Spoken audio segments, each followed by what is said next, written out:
இன்னொரு விஷயங்க, உங்களை கம்பேர் பண்ணும்போது அங்க கொஞ்சம் கம்மி தாங்க. அழக சொல்றேன். What? அரே, This is rock. ராக்கோ காக்கோ மூளையை தவிர எல்லாம் ஜாஸ்தி இருக்கு. செய்யறது கடவுளுக்கே அடுக்காது. நெஞ்சில கைய வச்சு சொல்லு. ஏதாவது ஆச்சா?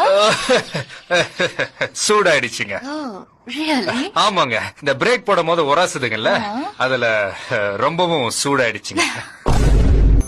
அழகோட ஆண்டவன் திமிரையும் சேர்த்து கொடுத்திருக்கான். உங்களெல்லாம் கூட்டிட்டு போய் நல்லா பண்ணணும். அட்வைஸ். எனக்கு காலேஜ் முடிஞ்சதும் கல்யாணம். எப்போ? ஈவினிங் 5 மணிக்கு மேலயா? அந்த பக்கம் திரும்பி ஆடினதுனால எனக்கு சரியா தெரியல. கொஞ்சம் இந்த பக்கம் திரும்பி ஆடினீங்கன்னா பார்த்துட்டு சந்தோஷமா திருப்தியா போயிடுவேன்.